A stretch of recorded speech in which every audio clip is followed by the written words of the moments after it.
What's good with it? It's your boy, Simon Phoenix. This is Shots Fired. What up? What up? What up?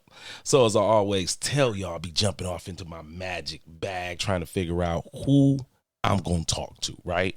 And because I'm always bombarded with so much information on Facebook that somebody who I've been trying secretly to get on the show really made a post that blew my head back. So I was like, yo, I got to get on him.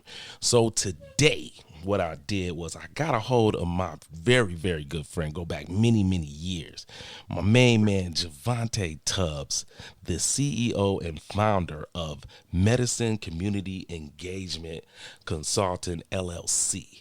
And what is good with you, bro?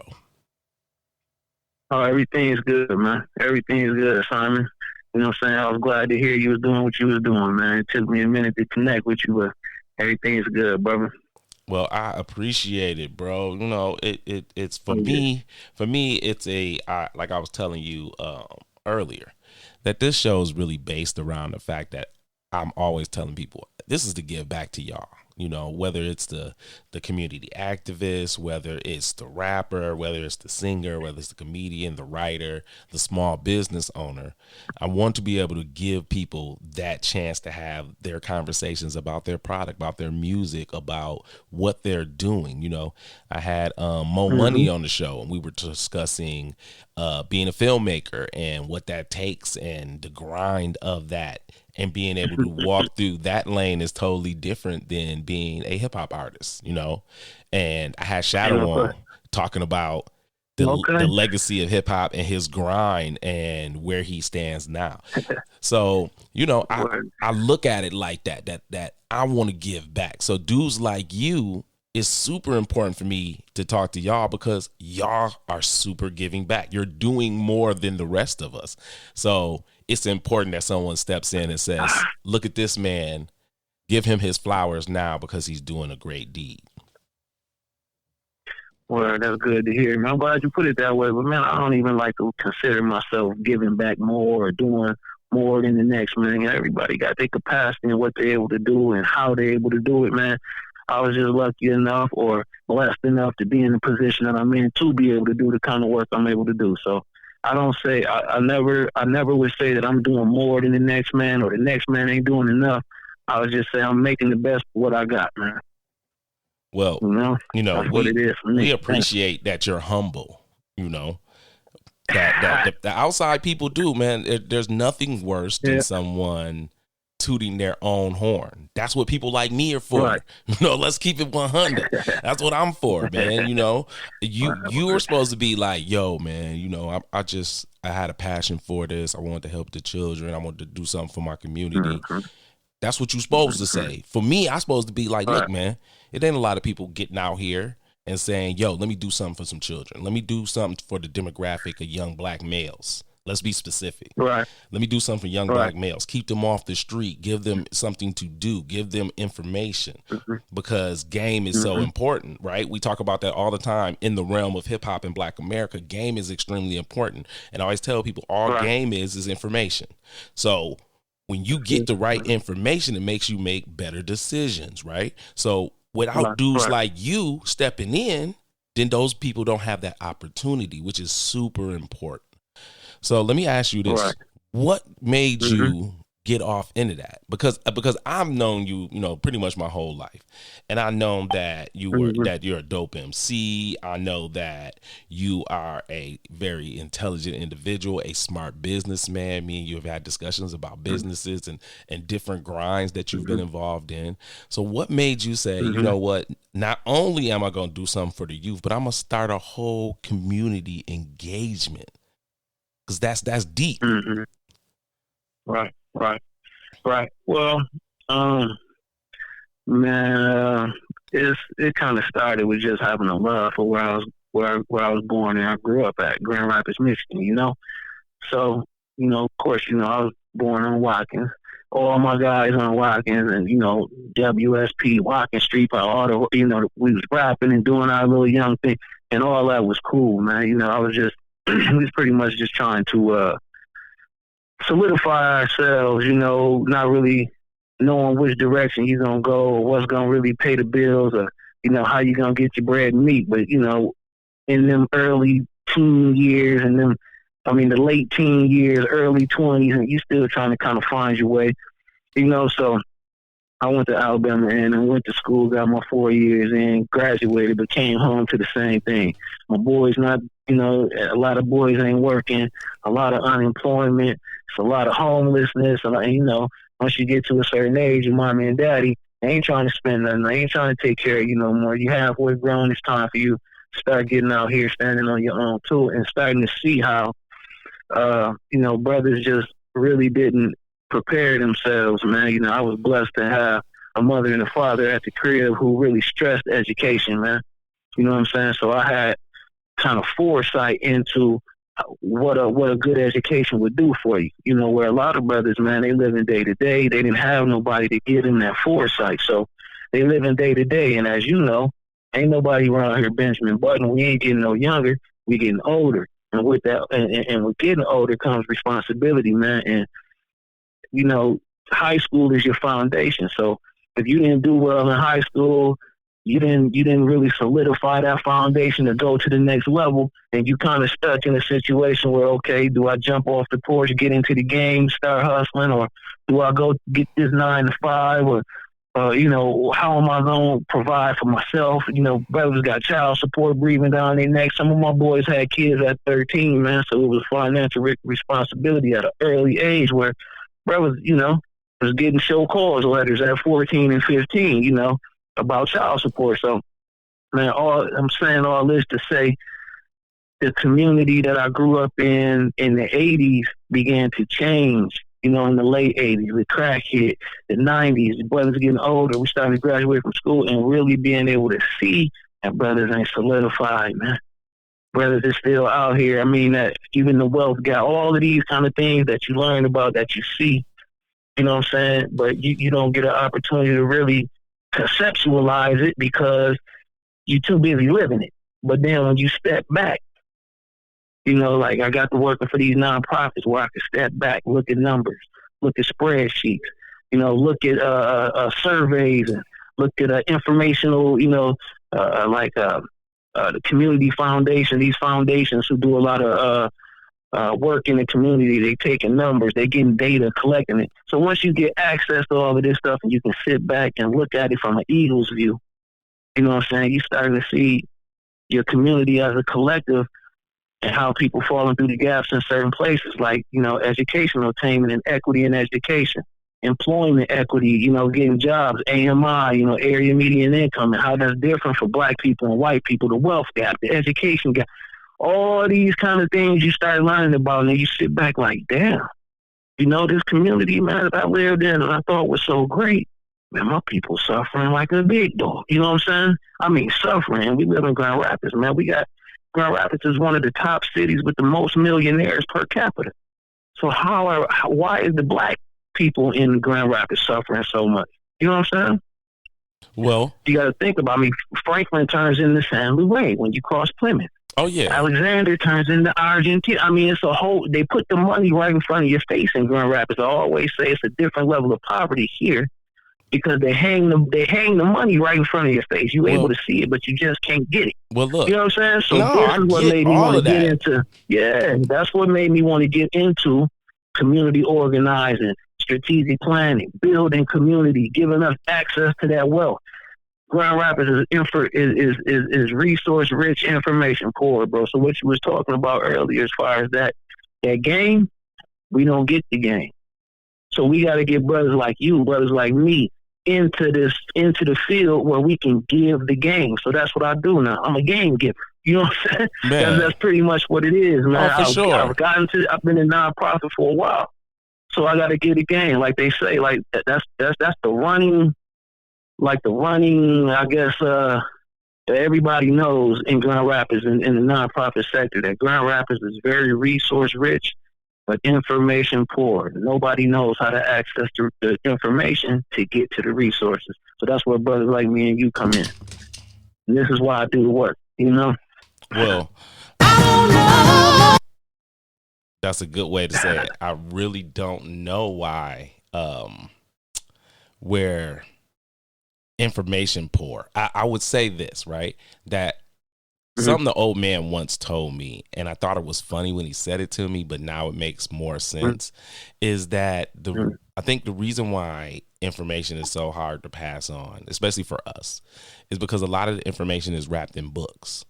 And because we're a watch and learn culture, we don't get it in a book most of the time. So it will take those of us who are considered the outcast a lot of time, which are our nerds, our intellectuals, right?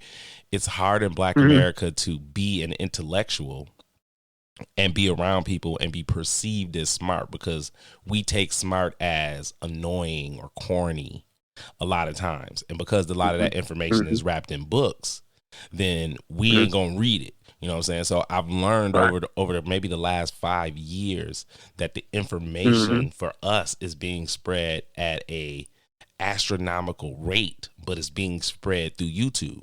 That people now will sit at home and say, "Oh man, I don't know how to make a beat." Get on YouTube and watch somebody for 7 hours make beats, and then go and duplicate it and be able to do that task. So it's not the learning thing. It's a lot for a lot of us. We have to see it. And I think because you can't see the kind of information that me and you provide, you know, you're not going to meet a lot of people who are going to show you a spreadsheet and say, okay, this demographic in this part of your town is poor because of this. So okay, there's a lot of Black people there. Well, why are they poor? Okay, well, you got a lot of single mothers. Why they're single? But, you know, there's things to unpack to get to the reason why. But the spreadsheet and facts help you get there. And for us, a lot of times, we won't make that leap. So I think that's why dudes like you be so important, is because you give a way for people who wouldn't have read it to still get it. Right. Yeah, you make a good point, man. You know, another thing is, you know, kind of piggyback off what you were saying is, man, you know, when you live in a little lower than what the poverty level is, you live in a little bit lower than, you know, what the poverty line is, which is most of the cases for us. We live under the poverty line. So a lot of times when you living like that, man, you don't get a chance to plan out, right? So most people living in poverty, they might plan out for tomorrow, but that's about as far as they planning out. Whereas people who have resources, people who are, you know, they have a little bit of money, man, they planning months out, years out, sometimes multiple years out. I was going to say decades and centuries, sir. Decades and centuries. But yeah. You know, multiple years, man. They looking ahead. I mean, the city got a 20-year plan. You know what I'm saying? I mean, you seeing it right now. Things that was planned in the 80s, you seeing them come to fruition. The things that was planned in 2000, you seeing them come to fruition now. You know what I'm saying? So so I'm saying that to say, when you read, it's a very slow process, man. You know what I'm saying? So when you reading, to take advantage of the knowledge that you reading, that you read, it's gonna take a minute. You know what I'm saying? Because reading is a slow process. Not only do you got to read the book, you got to ingest the information, comprehend it, then you got to get out here and put it in motion, right? It's a process. Yep. A lot of times, you know, and I ain't making no excuses, because you're going to do what you want to do. So if you want to read and make the time to do it, you're going to do it. You're going to sit down. But a lot of times, man, people get so caught up in their day-to-day trying to make ends meet today, and maybe what they're going to do for tomorrow, it don't leave them time to think about what they're going to be doing next month or next year or in the next 5 years, which is how you should be planning. Yeah. You know what I'm saying? So in my opinion, I believe that's why a lot of us don't read books, because we looking for immediate gratification. We looking for something we can handle today, something that's going to help the fam today. The latest by tomorrow, we need it, you know, and a book don't provide that information that quick. A book doesn't provide solutions to things that quick, but YouTube will. You know what I'm saying? But to look at something will, because like you said, he looked at it for 7 hours and then he started doing it. But to get that book for information, to get that information out of a book, it might take 7 weeks or 7 days, or you know what I'm saying? Right. So, like I said, not making no excuses, but it's like the microwave generation, man. Everybody want it right now. So they not reading. They gonna look at it on YouTube or pull it up on the internet. The quickest way to get the information, that's what they doing. But like you said, it kind of hurt us because that don't allow us to plan for the future, man. We too busy living for today and tomorrow. You know what I'm saying? No, you are making the same point. Only thing I would probably add to that is that a deeper issue for us is when I explain, and it's going to take me a second, but it makes sense, that it's harder for us because when you have teenage pregnancy, right? If you use teenage pregnancy as a starting point for us, and then you look at normal nuclear household startup for white America, the problem is that when you have someone who lacks a lot of information themselves as the primary care individual for someone, in comparison to someone who has two parents, even if they're young parents, like you take a young white couple and they're both 25, in comparison to a girl who's single and 17 that has a baby, the child who is raised by the two-parent household has a super leap ahead. And that will allow their parents to come up with plans and put things in their lives that are going to be helpful to make them successful. So that's where you can introduce the reading. That's where you can introduce math. You can introduce money. You can show money management, how those things work with your children when you have a spouse, when you have a teammate. Not to say a single mother can't do that, but when she's 17, she's probably not, because she's doing what you just said, trying to make ends meet, trying to figure out how to graduate, what she wants to do next to make sure that her money is right to take care of her child because she's a single mom. And that is putting us so far behind the 8 ball because you're having kids who aren't getting the exact same startup information. And then what you said is the next thing that happens. So then when the kids go off to school, where if a 25-year-old family sends their child off to school, 9 out of 10 shot their child's going to a better school. But if they were bad parents, that will still give their child a chance to catch back up. You dig? And so what happens with us is we'll go to a poorer school, least people trying to help you, right? That's a smaller demographic. It's going to make it harder for you to catch up. And then in Black America, we know it's easy for people to send these kids to let them fall through the cracks if they come from bad households, because you just say it's just another one of them. It's you bad. You want to talk to me crazy. You don't want to listen. But the kid is really saying, I need some attention. I don't get no attention at my house. Don't nobody like me there. My mama never there. She worked 3 jobs. I ain't never met my dad. My grandma's a jerk. Right? And we don't take it like that in Black America and say, damn, that's what's going on. That's why he naughty every day. You know what I'm saying? That's why he always doing something, is because he want us to talk to him. He want to be seen. And so it makes it a hard fight. And so I'm always telling people now, I'm like, I understand why people tell you, you got to get married. You need a teammate.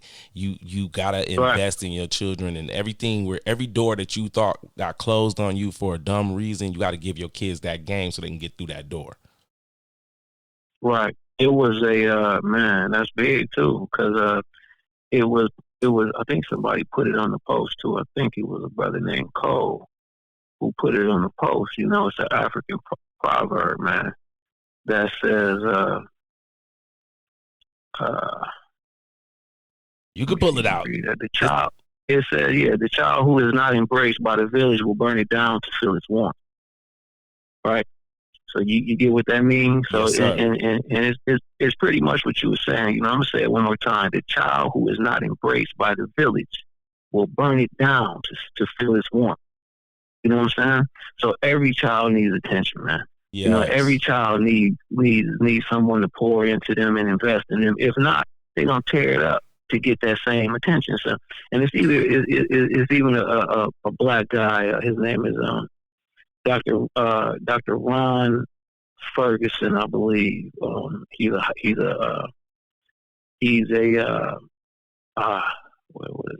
Harvard guy. You know what I'm saying? He's like the guru of education in marginalized communities of color. You know what I'm saying? So he does a lot of studies, the Tripod Project, a lot of things that, I try to base a lot of, well, I don't really base too much of it, but I pull information from the studies that he does. You know what I'm saying? And Right. one of the things he said, one of the things he said was, you know, exactly what you're talking about. He was like, you know, kids who are not excelling academically in school will find another way to get that attention. You know what I'm saying? Mm-hmm. And it's usually being disruptive. You know what I'm saying? So he said, by the time our kids, well, let me back up a little bit. He said our kids test at genius levels, man, in preschool and kindergarten. He said by the time they get to the 6th, 7th grade, they ain't even interested in school no more. So he says something is going on in between there. Mm-hmm. He did another study saying that by the time our kids reach the 3rd grade, they already know if they're good, if they're going to be good at school or if they're not going to be good at school. He let us know also that in the 3rd grade, when kids get to the 3rd grade, they raise their hand, they show they want to participate, they're engaged in school, and they want to show everybody that they're smart. This is what they want to do, and you could tell that. If you remember in school, you know what I'm saying, it was always the smart kid raising his hand all the time. You know, they feel good about school because they're excelling there. You know what I'm saying? Whereas on the flip side, the kids who don't excel, they gonna sit in the back. They gonna be kind of quiet. When the teacher look at them, they gonna turn their head. You know how all the signals that show that they're not really engaged in school. They don't really want to be there, but they're children and they want the same kind of attention. They want that positive reinforcement that this kid is getting, who get good grades all the time. They want that attention too. So they find another way to get it. Yes. And exactly what you said. You know, we tend to think, oh, they acting out. But, you know, the reality is, bro, they just want some attention. Yeah. They just want some attention. And their schoolwork, excelling in school or getting A's that might not be them. So they got to find another way to get attention. Yeah, they're not getting it. And so when you're not getting it, then it turns into what other avenues, right? And so that's where we see the explosion of the other avenues. And because you say that really makes me think, because what I mean by other avenues is like, we're discussing the part that we want them not to be involved in, right? It's criminal activity, anything that can get them incarcerated and sit them behind in life. But the second things that are helpful in a lot of ways is music, sports, right? So when you grow up, you quarantine your friends in kind of boxes. You know, you got your smart friends. You call him when you need your math homework. He the dude that normally got good answers, right? Then you got your athletic friends, them the dudes you go play your sports with. You could be the whack dude. Like I was the whack. I always tell people I was the whack friend. I was there for the friendship, bro. The friendship is what I was there for. Oh, y'all going to go play basketball? I want to play. In your mind, y'all like, we don't want you to play. You're trash, but you are a friend. Come on, bro. Yeah. You know what I'm saying? Let's keep it 100. You know what I'm saying? You trash, but come on, bro. And so you go hang out with the athletic dudes. At that time, there's an alpha picking order in that structure as well. Whoever's the guy who's the best athlete, we are all like encouraging them, do good in school, bro. You could go to the league. That's the first thing everyone says. When you got a homeboy, got a good jump shot, bro, try to do good in school, you could go to the league, because we're all looking at how to get out, and that's how that person gets the attention they crave, because they're not actually good in school.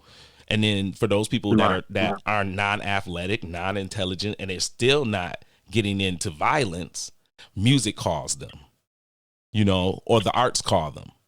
Hey, come play this guitar. Hey, play this right here. And then they show you how intelligent they are in that. Because I always tell people intelligence is everywhere.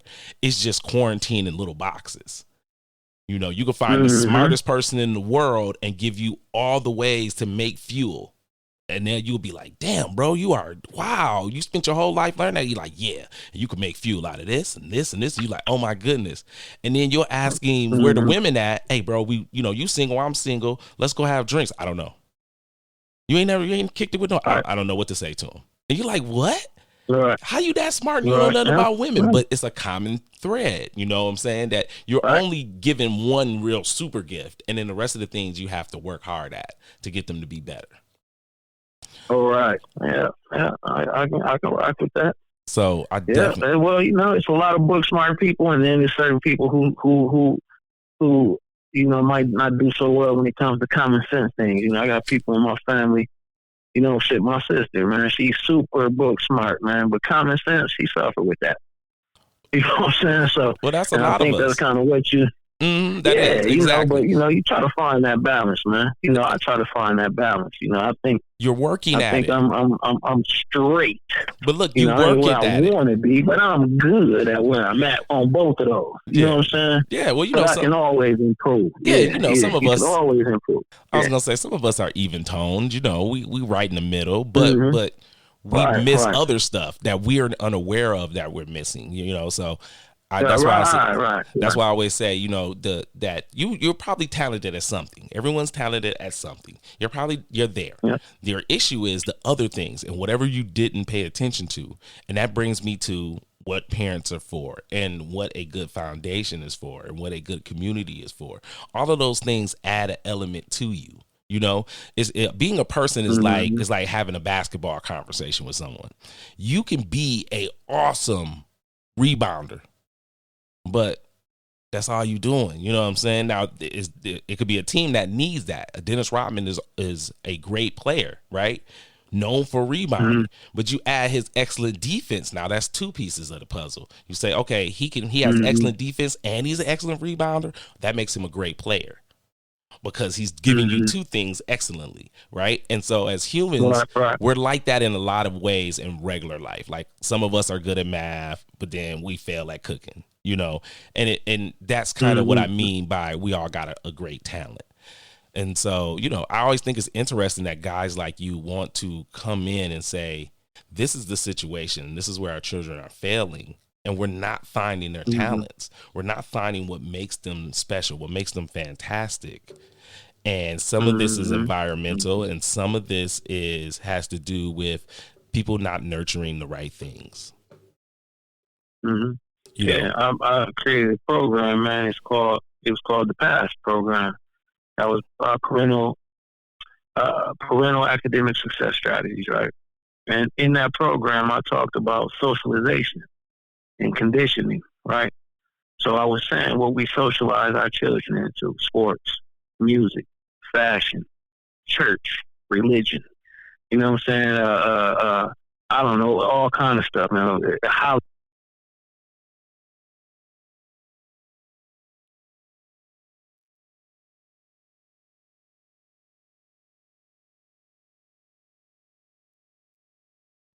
but they was listening to Rick Ross when they was 6 months because we was blamming it all through the house. You know what I'm saying? Right. So yeah, by the time they 3 and can talk, they know the whole album.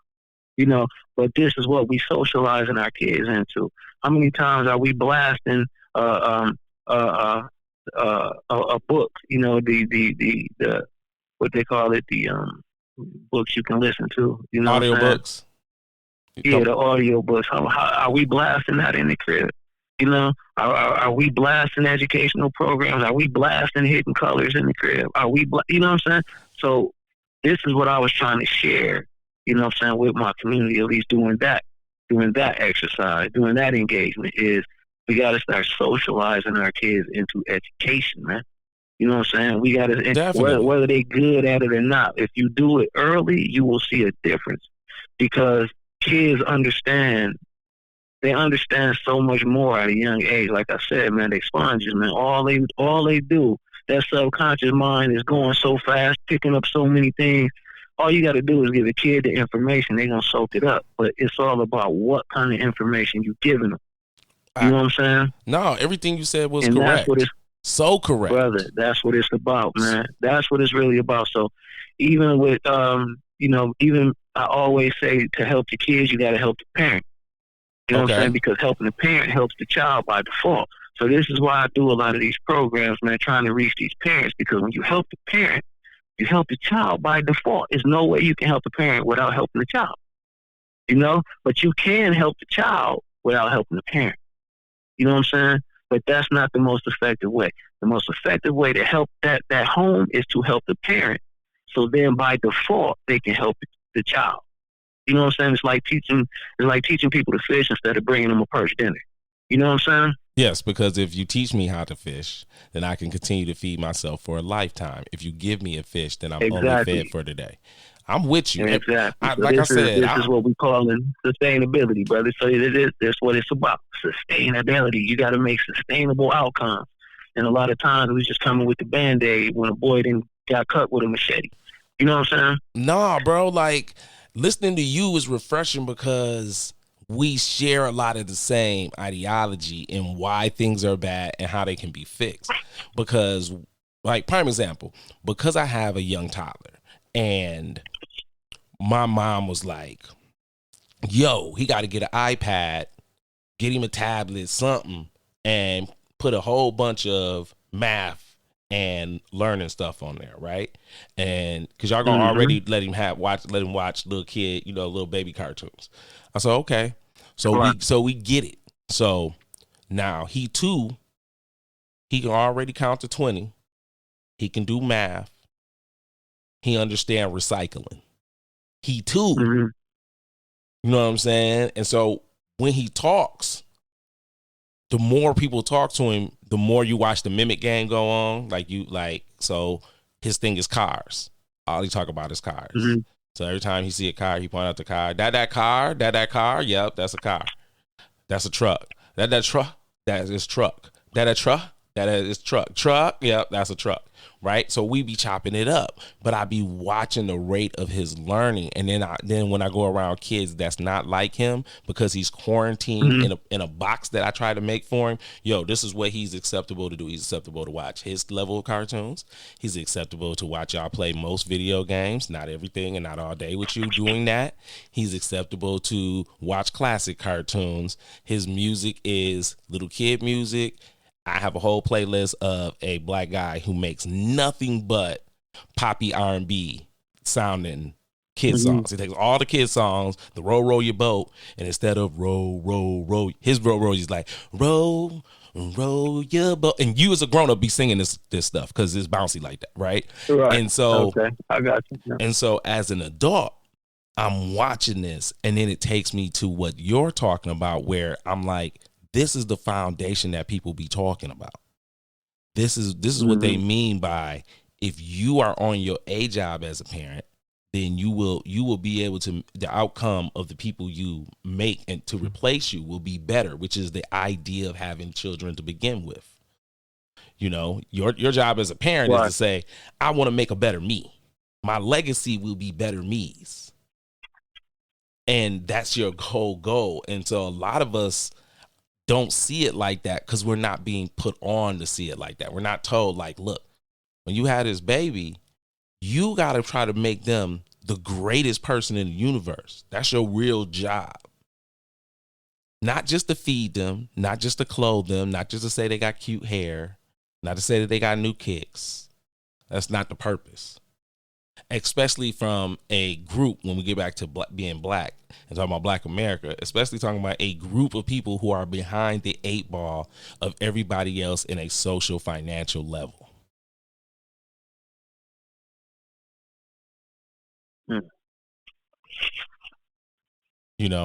I think that's, I think that's really where it is, brother, is because without guys like you, and that's the reason why I bring you on the show, is really to toot your horn, is to say, dude, without dudes like you pointing it out, then we're not going to get there. And every time I have these conversations with people, they be looking at me like I'm tripping. I'm like, nah, bro, that's what rich people really be doing. You know what I'm saying? When you hear about rich kids and they say, oh, I went all over the world and I got to study in France when I was 10. And for them, it's the way it was given to them that corrupts them. But the information be phenomenal. So a lot of times the mirror image of the situation be they're being corrupted because they're given too much without work. And that will destroy an individual's mind in a different way. And on the other end, we have kids that are being neglected, and that's destroying their mind and making bad people on the other end. That's where both groups got it. Go ahead. No, you made a very good point, man, about traveling, because I don't think a lot of people know that. I know a lot of us don't know this for sure, but there's a correlation between IQ and traveling.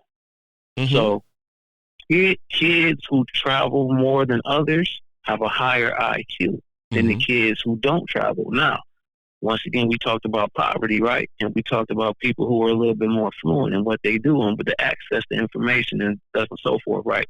So imagine how much do kids travel who are in poverty? Very little. And then how much do affluent kids travel? Frequent. Right? So then we bring it's kids in poverty who ain't been out to 68th Street. I mean, I'm just gonna keep it 100, like you said. They ain't been to 68th Street, but they don't come out the hood too much. You know, their idea of a good time is Chuck E. Cheese. You know, I'm just gonna be honest. But if you correlating traveling to IQ, and we never travel, that's another barrier for us. Whereas affluent kids travel, they see so much. It's the information. They seeing so much. The subconscious mind is taking in that information, and then the conversations, the words, the experience, that whole environment that they soaking information from, they learning from it. Whether they think they learning or not, they're learning from it. We don't get those experiences, man. Well, so a lot of times we don't get those experiences at a young age. So, you know, when you're in the third grade and you got this little fluent kid who's speaking so clearly, and you don't understand how he knows so much and how he can verbalize certain experiences on a level that a third grader ain't supposed to be able to verbalize. Well, it's because he's gotten so used to traveling and these experiences and hearing certain things and how people say this and how they do this. And all of those things contribute to your IQ, man. You know, so it's so many things. Well, you be getting free classes. You be getting free classes your whole life. It takes me back to the same thing I was saying with my son, right? That when you have small children and you're making a conscious effort to say, speak, explain those things to them when they're little, right? When you're walking around, you're pointing out, that's a tree, that's an oak tree, it make oak, da-da-da-da-da-da-da. Even though in your mind, you just rattling off information, for them, that's falling into the level what you just said. It's falling into their subconscious, which is moving at a faster rate than their conscious mind is. So their subconscious is loading this information that you just told them. So now when they're playing on the computer, because you got them playing the word game, and tree come up, their brain pulls up the subconscious of you saying oak tree. Oak trees have this, and this. It clicks. Now, when they go to first grade, you fast forward, they get to first grade, and their teacher is doing a class about nature and trees and different trees that populate the state of Michigan. When they hear oak tree, they don't even know why they know this information. They just raise their hand and say the quote you told them when they were 2. That's exactly how it works. But we don't get those experiences. And we don't get those experiences. But that takes me back to why you're important, because that demographic is because of we have too many youthful parents. And when you have so many people having kids at that age, they don't get those parts of the game. They're more frustrated at you're being naughty and not understanding it because you don't have life skills to tell you that's this, right? Exactly. And so... Yeah, Miss Mary Copeland, man, is a lady I talk to every now and again. She's an ex-educator, lives in Grand Rapids. Her name is Mary Copeland. And Miss Mary Copeland, you know, she told me one time that 90% of teenage moms, 90%, this is 9 out of 10 of teenage moms, they never socialize their children into education. 90% of teenage, and no fault of their own. They're just too busy trying to make ends meet. So this is what I told you, living that day to day and not being able to look into the future, because these single parent moms too busy living day to day, trying to put food on the table for today, trying to pay the bills for today, that they don't have a chance to pour into their children to build their capacity to be great for later. You know what I'm saying? No, they too busy. They give them the phone or they give them the pad and sit them down in the corner because they too busy. Got to cook, they got to clean, they got to prepare for tomorrow, get the clothes ready, iron, do the washing, and they do all of this stuff by themselves. You know, so they never get that chance to sit down and pour into their children the way, you know, a 2-parent household or a more affluent household, they got that time to do this and to pour into their kids and to teach their kids certain things, man. So we talk about that the education gap. The education gap is a lot of times is there because of the wealth gap. You know what I'm Exactly. saying? You'll be surprised. It's a major reason. I will not deny that in any shape, form, or fashion. Like I said to you, like what you're pointing out is definitely, and what I try to say to people is there's several reasons why there's a financial gap. There's several reasons why there's an education gap, and those gaps need to be shrunk as soon as humanly possible. Because when you're looking at the greater situation, what you're really saying is that you have one group of people over here that are being denied the knowledge and the mobility to see and understand the living world. And you have another group of people who are getting the knowledge and the mobility to see the living world. And this has been the cause of the power structure and why it is in place. And that to me is why I'm always striving to put cats on to be like, bro, if someone tells you how to get a LLC and you want to know that information, I got that on my show. Bro, if you want to know how to make a book and get it on every platform, bro, I know people to put you on. I had a whole publicist on this show for that reason. The point I'm making is the lack of information now is not the problem as it used to be because of the internet, but it's the ability to understand and use it. And so now we have to go and look at dudes like you and say, okay, now we have to make the ideas that the 40-year-olds have and seeing that what they put into the game was good, was bad, and restructure it. Now we're looking at dudes like you and saying, okay, well, how do we take this information and pass it on to the next generation to stop some of the things that are causing them problems? Right. And shoot, boy, that's the $1 million question right there. We answer that question, we all out of a job. Well, I mean, you the man to ask, bro. You're the guy.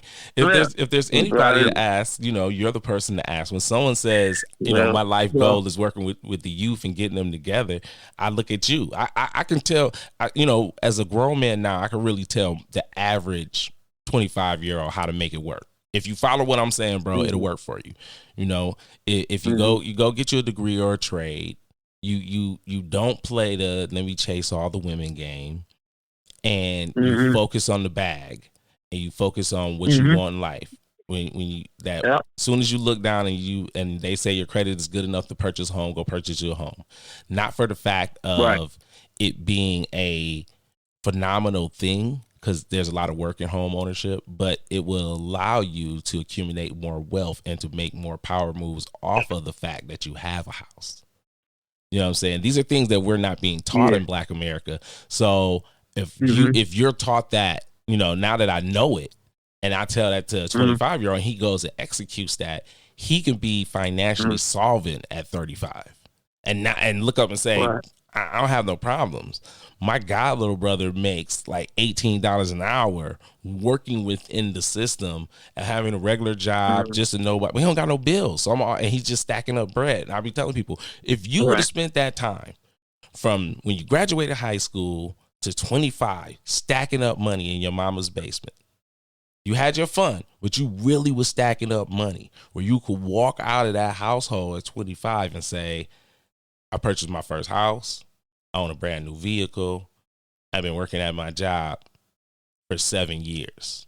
Think how much further you would be in life without a high school, without a college education, without you saying, hey, as a person, I rap or sing or whatever, you still would be so far ahead of the game in comparison to your average contemporaries who are going to owe $100,000 in college because they took a degree that don't make money.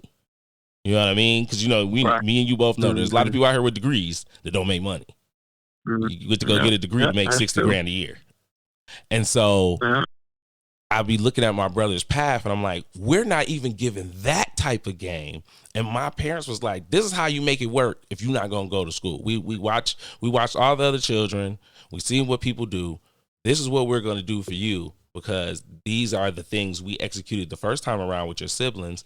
They're successful, but we would like to see a better outcome of success. This is the plan for you. And when she explained that to me, I was like, that's deep. And she was like, having kids and having children around me and being part of their lives and making them better people, each kid was a different lesson in how to make a successful person. And so now we know what we think is the best plan. We can execute it with the last child and then we'll see. But we're also tailoring plans for grandchildren. And that takes me back to what you said about the looking out, the big picture idea. The saying, oh, we're playing 5 years out. Yeah. Man. Yeah. We did a focus group, at the Urban League, man.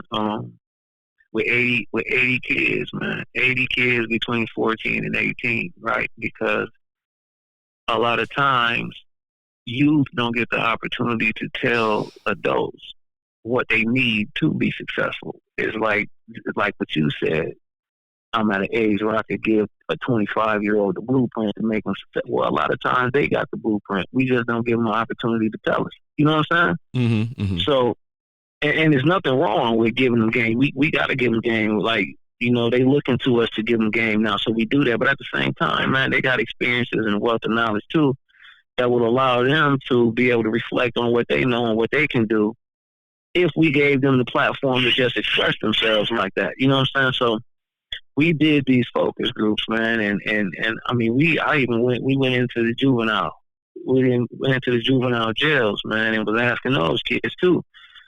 And we, like I said, we interviewed 80 kids, man. Some free, some in juvenile, and the majority, well, basically the theme that came out of all these sessions, man, was we need spaces to express ourselves. We need spaces where we are being listened to and not talked to all the time. Like if you look at a child, man, even teenagers, the majority of the places they go, they're being talked to. How many places do children go, or can young adults go, teenagers go, where they can do the talking and people sit down and listen to them? How many places can they go for that? Very few. Very, very few. Very, very few, man. So if we're going to listen to the kids and we're going to respect what they're saying, and it's up to us to create these spaces for these kids to go express themselves, because a lot of times they do have the knowledge that they need to be successful. What do we sit up and do? Like me and you do. We sitting up, we talking with each other. We iron sharpens iron. But when children sit up and talk, it's cool that they can talk to peers, man, but they need to be talking to somebody who can sharpen their iron. You know what I'm saying? Yeah. Where a lot of times when they talking to their peer, they just kind of bouncing ideas and things off of each other. But when they talk to people like us who have the experiences, who've been through what they're going through, we sharpen their iron. A lot of times, though, we do too much of the talking and we don't do enough of the listening.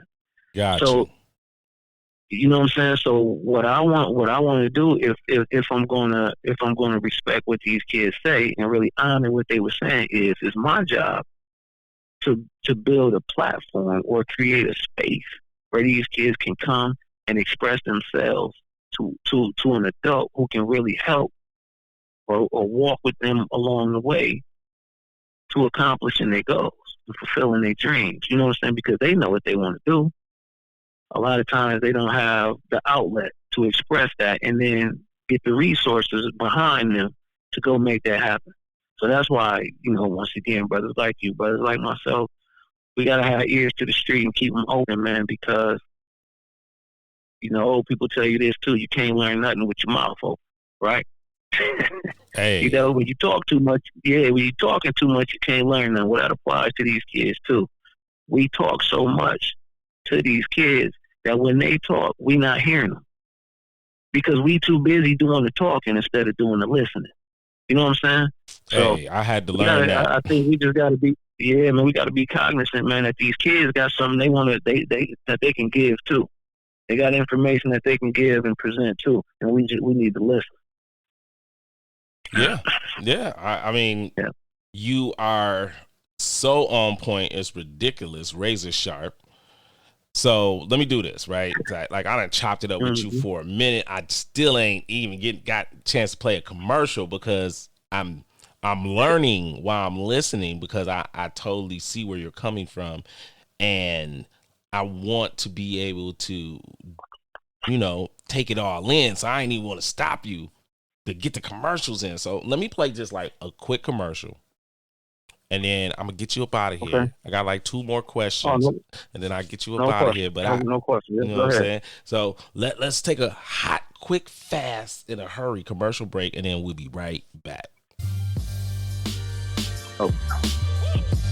Johnny Ray Ray Security Team. That's right. The legendary Johnny Ray Ray Security Team has a service or a plan for you, for your home, for your business, for your auto or boats. That's right. You can get a one-on-one personal security officer to take care of everything you need to protect you from any and all threats. If you need more, we can bring and provide a team of well-trained superstars made by Johnny Ray Ray himself. And don't forget our special deal.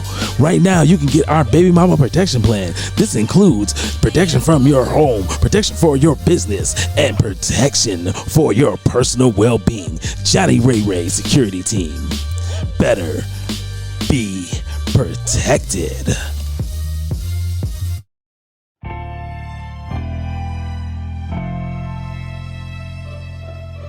Shots fired. Simon Phoenix. Get at us Thursdays, baby. Yeah, we're dragging him out. So we need to do this. All right. So, back with Mr. Tubbs here, giving us more and more and more game. Or as we like to say around here, knowledge. So, let me ask you this, right? What can someone do to help support you in both of your programs right now? What can we do as outside people saying, okay, bro, you out here, you working with the youth, you working with young men. We know COVID happened, but we know everything has a tab, everything has a cost. What can we do as people who are listening to you? What can we do to contribute to helping that? Well, just like you said, man, information is power, man. So, first of all, just spreading the word, spreading the information, getting that information out there, because, to connect someone with the resource that they need is beautiful, but to not know that resource exists is where we fall into the cracks. So once we see a resource, or once we understand that there is certain resources out here that people can tap into, I think it becomes incumbent upon everyone who hears the information to spread it, to share it, post it. Get it out there as much as possible, because the more information that we have, the more resources that we have in our toolbox, the easier life becomes, man. You know what I'm saying? The more connected you are to resources, man, the easier life becomes. I'm working with a Sudanese family, man. They got a language barrier, but they have absolutely no idea of the workings of America. They are not connected when it comes to the resources. They don't know where anything is. Imagine how hard life is for them. Right. It's so many people who live in America, are from America, born and raised in America, but they're isolated, man, because they're cut off from resources, and they're cut off from having a general knowledge of things.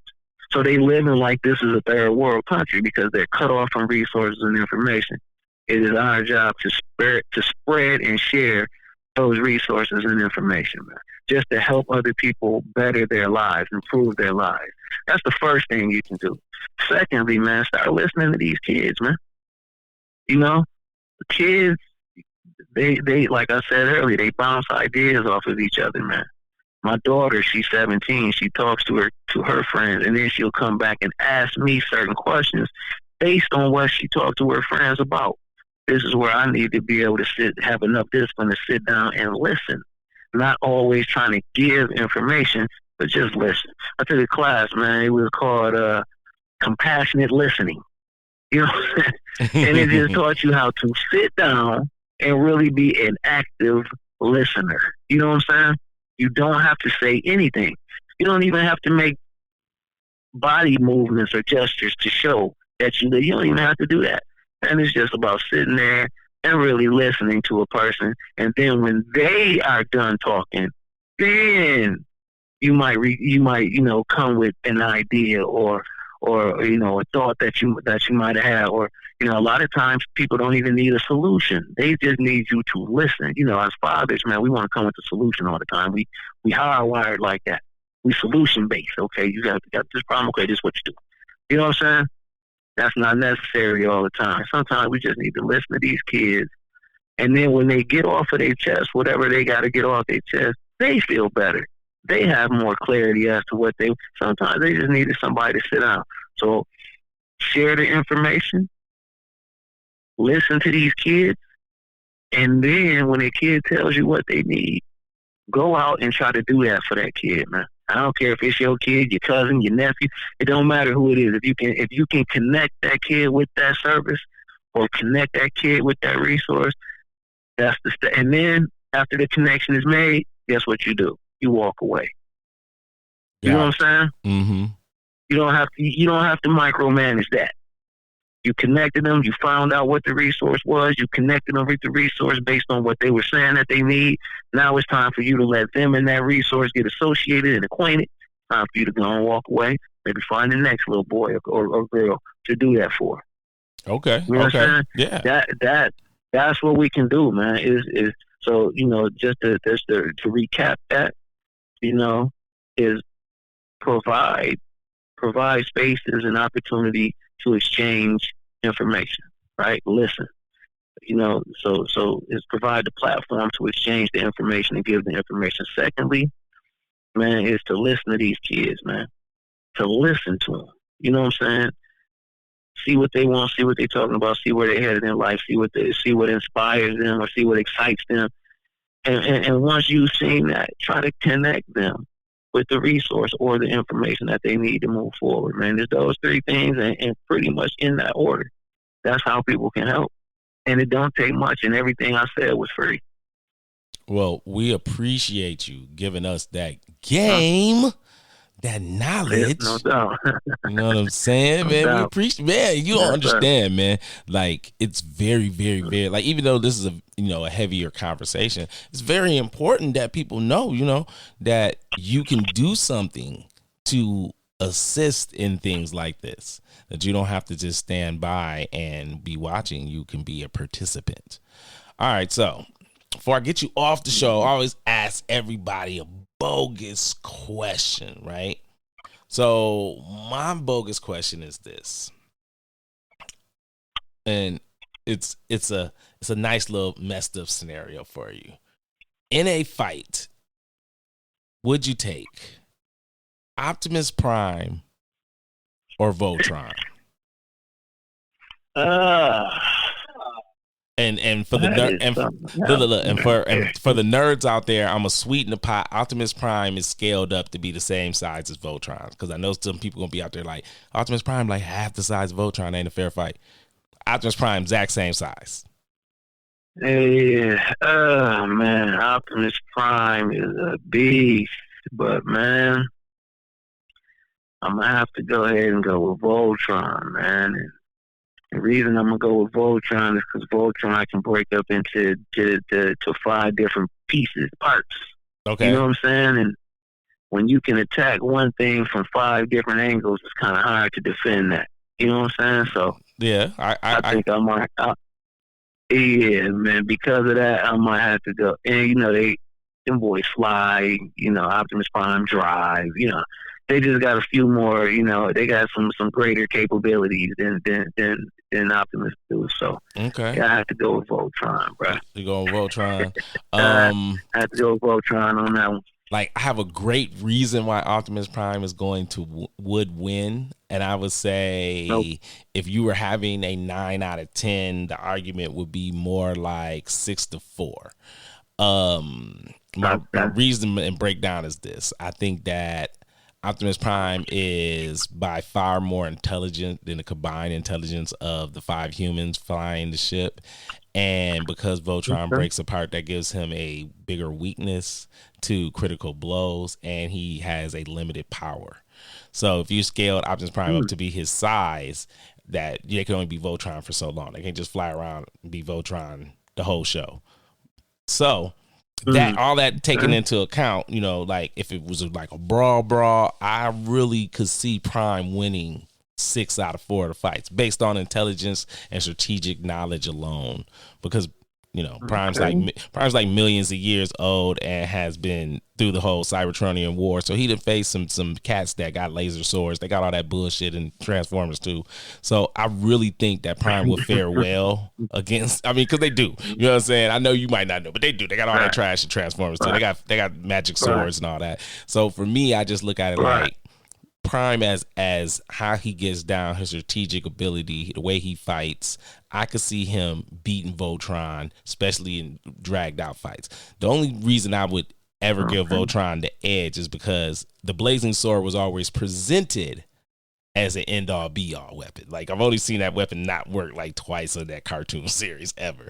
So like normally if the Blazing Sword come out, that's your ass. It's over. For those people that didn't watch Voltron, I guess the next closest thing would be like Power Rangers. When you watch Power Rangers, when they pull out the final weapon, normally the sword, some type of sword or axe or some nonsense, it's normally in show. So that's my breakdown. I'm gonna give it to Prime, but I say it would be a very, very close fight. Okay. I hear you. You know, there's just opinions. It's just opinions. There's no real answer. They can't fight for real. There's no real answer. You just try to give a good, educated answer on why you think that, and move on. You know, and move on. Bro, I'm gonna tell you like I tell everybody. I think I end my shows always sounding the craziest, but I super appreciate you coming to the show, my G. I think you were coming by and dropping that game. Man, I just, anytime. It's the game, anytime, brother. You know. Yep, anytime, man. So anytime that you have anything going on, anytime that you start a new program, any of those things, let us know over here at Shots Fired. We are more than willing to get you on. You know what I'm saying?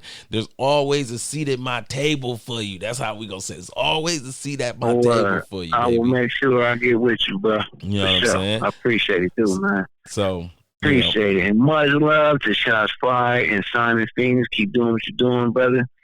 And I'll catch you on the next go round. Oh man, I appreciate that. And so I always end out every show with playing a little bit of music. So I'm gonna play one of my favorite joints right here. And this is by Sarge the Dame. She was on the show recently. Check out her album 2020. Or should I say more accurately, this is 2020. And she is basically streaming everywhere. So we're going to slide out with that. Okay. And this has been Simon Phoenix. Show has been Shots Fired. Holla at ya, boy. Peace.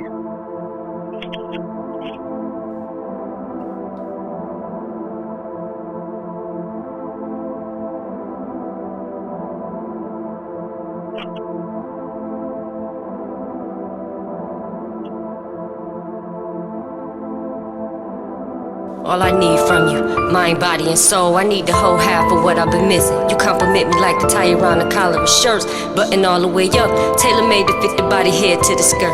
A classic when old-fashioned show this woman's worth. Your frame picture me holding the better and the worst. I do what I was meant to do and do a woman's worth.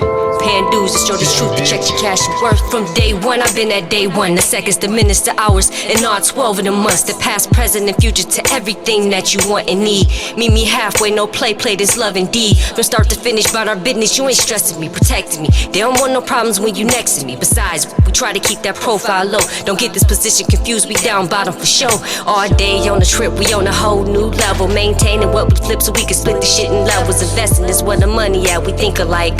We eating, passing the place to everybody on the team. Everybody ain't the team, I'm just saying I ain't trying to flee. Whatever you name it, it's under the statement. To overstand, we made from God's favor. Blasted from me to the congregations, to every denomination. All I need from you, mind, body, and soul. I need the whole half of what I've been missing. You compliment me like the tie around the collar of shirts, button all the way up, tailor-made to fit the body head to the skirt. A classic one, old-fashioned show this woman's worth. Your frame picture me holding the better and the worst. I do what I was meant to do and do a woman's work.